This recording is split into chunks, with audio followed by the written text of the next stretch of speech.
Pecatur asal Uni Emirat Arab Salim Saleh sepertinya sangat on fire pada Piala Dunia Catur tahun 2025. Pada game kedua babak kedua, Salim Saleh berhasil menyingkirkan pecatur Amerika Serikat Abimanyu Misra. Tidak tanggung-tanggung, pada game ini Salim Saleh memainkan 3 langkah brilian pada babak middle game. Permainan dimulai oleh Abimanyu Misra dengan D4. Salim Saleh memilih pendekatan hipermodern kuda F6 menjaga petak center benang perwira. Setelah C4, G6, permainan Hindia Raya. Pion F3, C5, D5, D6, E4, gajah fianchetto. Lanjut kuda C3. Setelah itu, Salim Saleh menantang pertukaran pion center. Merespon hal ini, Abimanyu Misra mengeluarkan kuda G ke petak E2, lalu Salim Saleh menukar pion. Pion C makan pion, lanjut kuda B ke petak D7. Selanjutnya kuda G3, H5, gajah E2, H4. Kuda kemudian mundur kembali ke petak F1. Salim Saleh selanjutnya mendorong A6, direspon dengan A4, lalu benteng B8, persiapan dorongan pion B. Merespon hal ini, Abimanyu Misra mendorong A5. Selanjutnya, Salim Saleh rokade mengamankan rajanya. Sampai pada posisi ini, Raja Abimanyu Misra masih tertahan di tengah papan. Di langkah selanjutnya, Abimanyu Misra memilih pendekatan agresif G4. Lalu Salim Saleh membalas dengan serangan pion sayap menteri D5. Kemudian ia makan pion dengan cara empasan. Pada langkah selanjutnya, Salim Saleh memainkan langkah berani C4, memberikan sebuah pion untuk dimakan.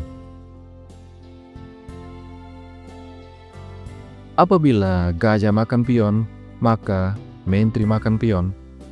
Ini akan membuat gajah petak gelap maupun menteri untuk sementara harus berhati-hati. Abimanyu Misra rupanya tidak tertarik untuk makan pion.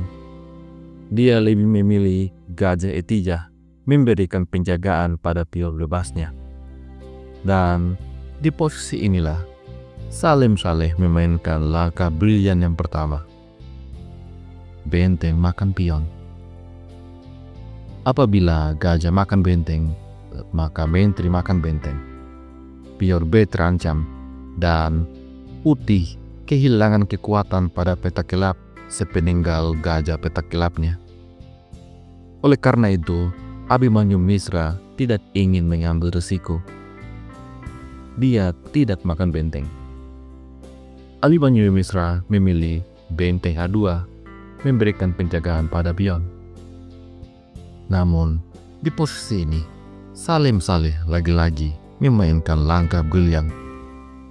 Kali ini, kuda ke petak E5, membiarkan gajah makan benteng untuk kedua kalinya. Tapi Abimanyu Misra lagi-lagi tidak ingin kehilangan kekuatan pada petak gelap. Oleh karena itu, dia memilih kuda ke petak D2. Selanjutnya, Salim Saleh menyerang raja.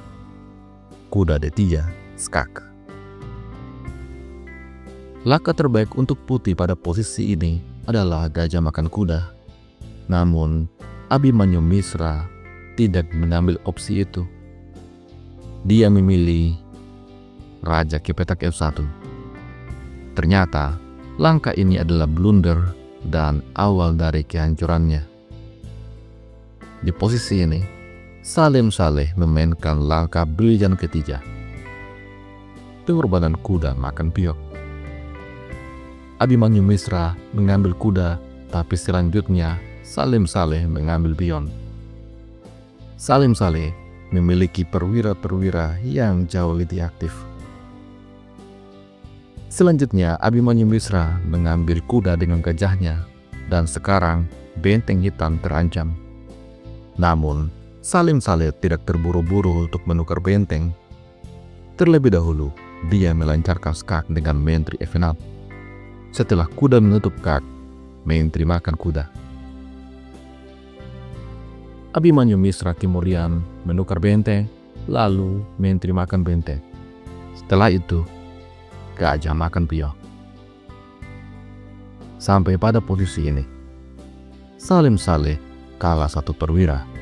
Akan tetapi, perwiranya jauh lebih aktif. Sementara itu, benteng putih masih pasif dan kuda juga berada pada posisi bertahan. Dari titik ini, Salim Saleh mengambil pion, memberikan pining pada kuda, direspon dengan Hatijah, lalu gajah makan kuda, menteri makan gajah. Selanjutnya, Salim Saleh menyerang gajah. Gajah kemudian mundur dan benteng kembali serang gajah. Maka Abimanyu Misra mempertahankan diri dengan menteri D1, tapi kemudian benteng A3 ancaman skakster. Apabila di posisi ini gajah mundur berniat untuk serang menteri, maka ada balasan benteng A1, di mana setelah gajah makan menteri, ada balasan benteng makan menteri. Raja lari G2, benteng makan gajah. Putih kalah 2 pion. Untuk mengantisipasi ancaman ini, Abimanyu Misra merespon dengan menteri E2 menantang pertukaran menteri. Namun, Salim Saleh punya langkah balasan, menteri C3. Dengan demikian, maka salah satu gajah tidak akan selamat. Abimanyu Misra memilih Raja F2, membiarkan gajah petak terang dimakan. Setelah itu, menteri makan menteri, benteng makan menteri. Salim Saleh berhasil unggul 2 pion.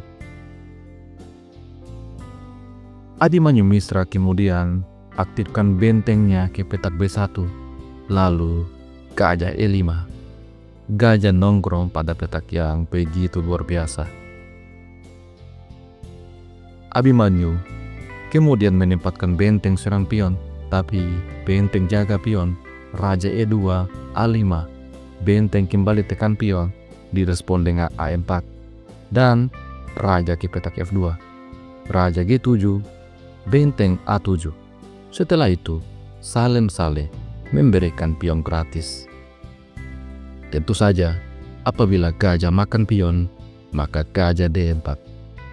Hitam akan menang secara kualitas.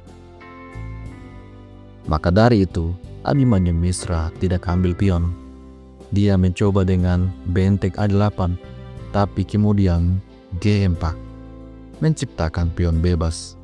Pion makan pion, H3, benteng ke petak C8, lanjut benteng B3. Memberikan kemungkinan pion bebas kedua untuk melaju. Abimanyu Misra tarik mundur benteng untuk bertahan, lalu H2, selangkah lagi menuju petak promosi. Benteng kemudian ke petak K1, lalu Salim Saleh mendorong A3. Sampai pada posisi ini, Abimanyu Misra akhirnya menyerah. Gajah hitam begitu kuat dan 2 pion bebas hitam akan begitu sulit untuk dihentikan. Jika raja coba untuk mendekati pion, maka benteng makan raja. Jika benteng coba untuk menghentikan pion, maka pion yang lain akan melaju. Bagaimanapun juga, tidak ada kesempatan sedikit pun bagi putih untuk memenangkan permainan, kecuali mengharapkan keajaiban.